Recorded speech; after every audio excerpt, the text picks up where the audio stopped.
সকলকে নমস্কার। আজকে আমি আলোচনা করব কপডগলাস উৎপাদন অপেক্ষক স্থির বা একমাত্রায় সমজাতীয়।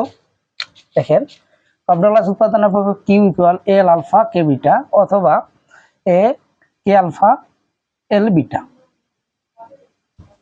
আমরা আলোচনা করব হলো একমাত্রায় বা স্থির মাত্রায় সমজাতীয়। আমি দুইটি আলোচনা করব, এটা আলোচনা করব, এটা আলোচনা করব। দেখেন, কি সমান এ এল আলফা কে বিটা।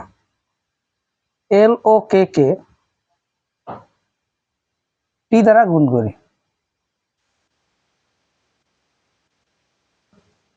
এল ও কে কে টি দ্বারা গুণ করি, টি দ্বারা গুণ করি।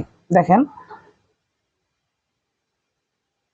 এ এল টি, তারপর হলো আলফা, কে তার সাথে হলো টি, তারপর হলো beta. A L alpha T alpha, K beta T beta. তাহলে A L alpha K beta T alpha T beta. এটা মানে কি লেখা যায়?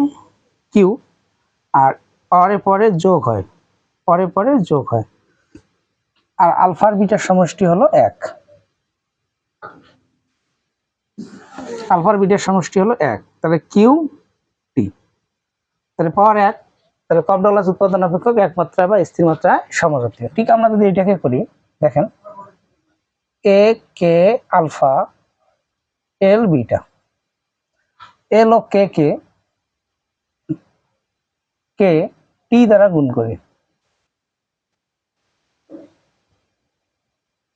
টি দ্বারা গুণ করি।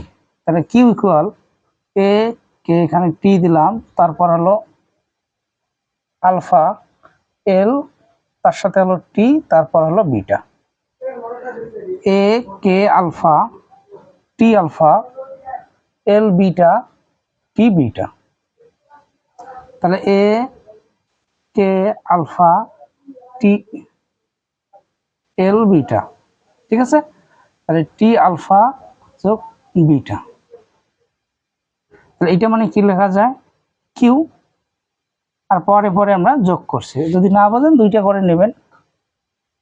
তাহলে পরে পরে যোগ আলফা যোগ বিটা। এখন তাহলে এখানে মনে হলো টি, আলফা বিটার সমষ্টি হলো 1, ঠিক আছে। তাহলে আমরা এখানে লিখব সুতরাং সুতরাং কপডগলাস উৎপাদন অপেক্ষক, কপডগলাস উৎপাদন অপেক্ষক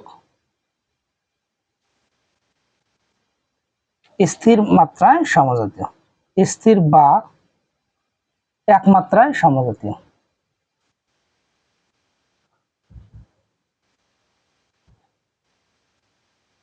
ঠিক আছে, আজকের জন্য এতটুকুই।